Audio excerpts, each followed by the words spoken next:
Katanya apa yang kita alami, kita rasakan penderitaan itu bagian dari penggugur dosa.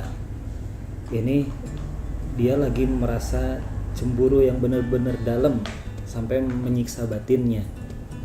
Tapi ini kayaknya cemburu sama seseorang. Ini termasuk penggugur dosa nggak nih, Dok? Bisa disikapi sebagai siksaan batin yang menggugurkan dosa? Yang menggugurkan dosa itu adalah ujian dari Allah. Tapi kalau penyakit hati itu bukan menggugurkan dosa. Itu penyakit amradul qulub, diantara penyakit hati, sehingga dia harus tazkiyatun nufus. Cara tazkiyatun nufus itu kayak mengobati jiwa dan hati dia dengan amal-amal soleh. Misalnya tazkiyatun nufus, ngobatin hatinya dengan ala bidzikrillah tatmainnul qulub, dengan mengingat Allah, dengan zikir hatinya jadi tenang. Terus juga innas sholata tanha 'anil fahsya'i wal munkar, salat itu mencegah dari fahsya dan munkar. Salah satu di antara fahsya itu amradul qulub, penyakit hati. Terus apalagi ya yang tazkiyatun nufus tuh, istighfar itu juga tazkiyatun nufus. Baca Quran itu juga tazkiyatun nufus, karena dia syifaun lima fis sudur, obat untuk penyakit di dalam hati.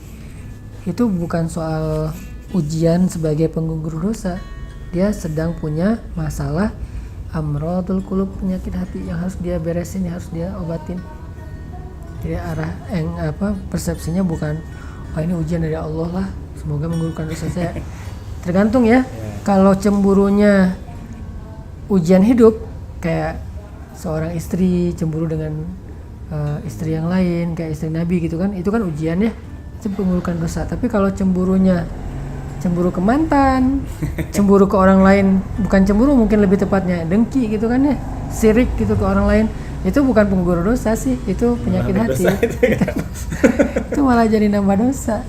Ini nggak jelas juga sih pertanyaannya, tapi mungkin misalnya nih cemburu sama temen sekantor suaminya di kantor. Nah dia tuh sampai hatinya benar-benar tersiksa. Tergantung masalahnya nih. Kalau emang suaminya layak dicemburui karena tidak amanah, ya ini ujian dan harus diselesaikan dengan banyak cara lah menyelesaikannya. Tapi kalau ini lebih ke suaminya sih soleh, dia aja yang berlebih-lebihan, berarti amradul qulub, penyakit hati. Tergantung konteksnya. Ada suaminya masih wajar, biasa aja, namanya di kantor pasti ada ceweknya mungkin gitu kan. Ini istrinya kayak pengen ikut terus ke kantor. Gua pengen nemenin, takut apa misalnya. Pengen live streaming terus kayak live location. Iya. Jadi kemana dia pergi ketahuan gitu kan. Kan itu bisa 1 hour, 2 hours gitu kan ya. Jadi dia udah selesai nih 2 jam, live lagi. Pengen tahu kamu ke mall mana. Nggak gitu-gitu amat juga sih. Kecuali kalau suaminya emang nggak fair.